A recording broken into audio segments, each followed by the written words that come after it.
கோலி talk Kollywood news.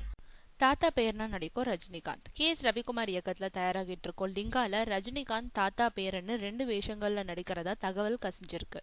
லிங்காவோட கதை சுதந்திரத்துக்கு முந்தைய 30கள்லயும் நிகழ்காலத்திலயும் 2 காலகட்டங்கள்ல நடக்கிறதா எழுதப்பட்டிருக்கு. சரித்திர காலகட்டத்தை சேர்ந்த ரஜினிக்கு ஜோடி சோனாக்ஷி சின்ஹா, நிகழ்கால ரஜினிக்கு அனுஷ்கா. ரஜினியோட 2 வேஷங்கள்ல ஒண்ணு கலெக்டர்னு சொல்லப்படுது. இந்த நிலையில ரஜினியோட 2 வேடங்கள் தாத்தா பேரன்னு செய்தி கசிஞ்சிருக்கு. சுதந்திரத்துக்கு முந்தைய காலகட்டத்துல வரும் ரஜினியோட பேரனா நிகழ்கால ரஜினி கதாபாத்திரம் உருவாக்கப்பட்டிருக்கிறதா பட யூனிட் கிசுகிசுக்கிறாங்க. லிங்கால ரஜினி மொத்தம் 4 கெட்டப்புகள்ல தோன்றுவதாகவும் சொல்லப்படுது. அதுல ஒண்ணு கௌபாவ். அன்னைக்கு ஹாலிவுட் கௌபாய் படங்களோட தாக்கத்துல தமிழ்லயும் கௌபாய் படங்கள் எடுக்கப்பட்டது. ஜெய்சங்கர் தான் தமிழகத்தோட கிளின்ட் ஈஸ்ட்வுட். எம்ஜிஆரும் வேட்டைக்காரன் படத்துல கௌபாயா நடிச்சாரு. தாத்தாவா வரும் ரஜினி சில காட்சிகள்ல கௌபாய் வேடத்துல தோன்றுறாராம். லிங்காக்கு ரஹ்மான் இசையமைக்கிறாரு. விரைவில் சென்னையில அடுத்த கட்ட படப்பிடிப்பு தொடங்குது.